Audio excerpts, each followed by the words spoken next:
देखिए जनरली जो बर्थ से लेकर के और जो 4 साल तक के बच्चे होते हैं वो ज़्यादा रिस्क पे होते हैं कि उनको लू लग सकती है या उनको हीट एग्जॉशन हो सकता है या हीट स्ट्रोक जिसको हम बोलते हैं वो हो सकता है। उसकी 3 मुख्य वजह हैं। 3 मुख्य वजह, पहली जो वजह है वो उनकी शारीरिक रचना। ठीक है, उनकी शारीरिक रचना ऐसी बनी होती है तो जिसकी वजह से वो ज़्यादा प्रोन होते हैं। दूसरा कि वो अपने सेल्फ डिपेंडेंट नहीं होते हैं, उनको उनको हमारी सुपरविजन की ज़रूरत होती है। अगर उसमें कमी रहेगी तो उसकी वजह से हो सकता है। तीसरी वजह होती है कि अगर उनको ऑन गोइंग कोई बीमारी चल रही है, अगर उनके ऑलरेडी कोई बीमारी है तो उसकी वजह से हो सकता है। तो इसमें अगर बात करें कि उनकी शारीरिक रचना की, तो शारीरिक रचना तो बच्चों का जो बॉडी सरफेस एरिया होता है वो उनके वजन के हिसाब से बहुत ज़्यादा होता है। तो अगर उनके बाहर के वातावरण में टेम्परेचर बहुत ज़्यादा है तो वो उस हीट को अपने शरीर में एब्जॉर्ब कर लेते हैं, जिससे उनको हीट स्ट्रोक के चांसेस बढ़ते हैं।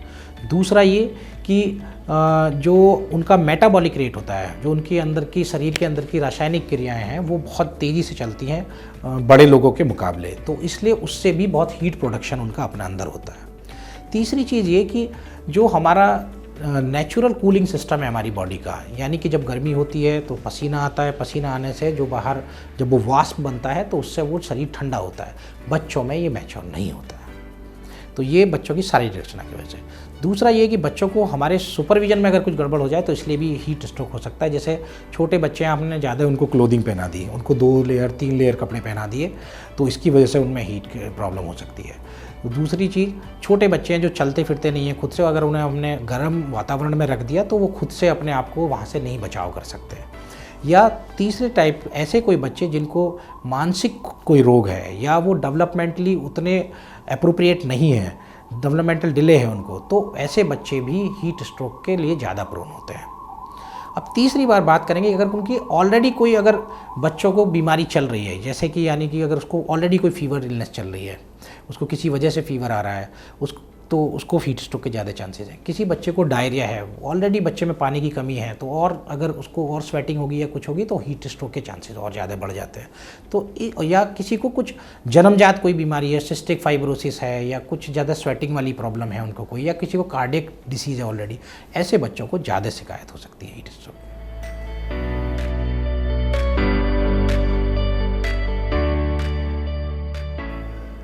तो अब लू लगना या जो भी हीट वेव की जो भी प्रेजेंटेशन है वो क्या होती है, तो मुख्यतः जो पहले कॉमन वाली होती है वो ये है कि जैसे घमौड़ी का हो जाना, गर्मी दाने जिनको बोलते हैं, ठीक है, हीट रेसेस उनका होना। दूसरा होता है फिर हीट क्रैम्प्स, बच्चों को वो थोड़े से क्रैम्प्स आते हैं, उनको वो शिकायत करते हैं कि उनको टांगों में दर्द है, हाथों में दर्द है, इस तरीके की, या उनके हाथ पैरों में थोड़ी सी सूजन होती है अगर छोटे बच्चे होते हैं तो ये थोड़ी चीज़ सबसे शुरुआती प्रॉब्लम ये होती है। अगर हम यहाँ आइडेंटिफाई कर लें और ठीक कर लें तो यहाँ रुक जाती है। अदरवाइज़ फिर उनको शरीर में ऐठन शुरू होती है कि हाथ टेढ़े हो गए, ठीक है, पैर टेढ़े हो गए, मसल्स क्रैम्प्स हो गया एकदम से कि पैर मुड़ा का मुड़ा रह गया, हाथ मुड़ा का मुड़ा रह गया, तो हमें वो सीधा करना पड़ता है। ये थोड़े से ज़्यादा सीवियर वाली चीज़ें हैं। लेकिन उसके बाद साथ में बच्चों को उल्टी का होना, जी मिचलाना, दस्त होना, ये भी लू लगने की एक पहचान है। और अगर इससे ज़्यादा सीवियर होता है तो जिसमें हम कहते हैं हीट एग्जॉशन या हीट स्ट्रोक, अगर उसकी बात करते हैं तो उसमें बच्चे जो हैं वो थोड़ा सा अपने मानसिक तौर पे भी वो एप्रोप्रिएट बिहेव नहीं करते, यानी कि वो थोड़ा सा झुंझलाहट, थोड़ा सा अजीब सा बिहेव करेंगे, ठीक है। कुछ बच्चे इस तरीके से कि जैसे उन्हें कुछ दिख रहा है या उन्हें कुछ सुनाई दे रहा है इस तरीके से, या बहुत ज़्यादा नींद की गफलत में लगेंगे, या बच्चे बेहोश हो जाएंगे, कोमा में चले जाएंगे, या उनको दौरा भी आ जाता है। तो ये इस तरीके से प्रेजेंटेशन होती है सिलसिलेवार। तो अगर पहले ही इस चीज़ को पहचान लें तो उसका निवारण जल्दी हो सकता है।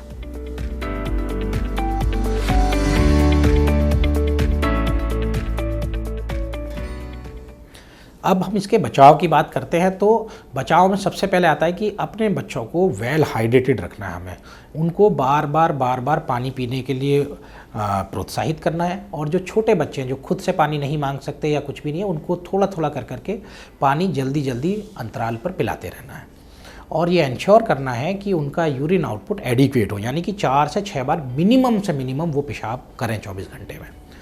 दूसरी चीज़ है, उनको अपने उनकी आउटडोर एक्टिविटीज़ को लिमिटेड करना है, उनको बाहर खेलने नहीं देना है इस टाइम, और कोशिश करें कि वो घर के अंदर ही खेलें, और घर के अंदर का भी जो टेम्परेचर है उसको थोड़ा सा कूल साइड पे होना चाहिए वो टेम्परेचर, तो जिसमें चाहे कूलर का इस्तेमाल करें, फ़ैन का इस्तेमाल करें या एसी का इस्तेमाल करें, जो भी है, बट थोड़े से बच्चों को कूल एनवायरनमेंट में रखना है।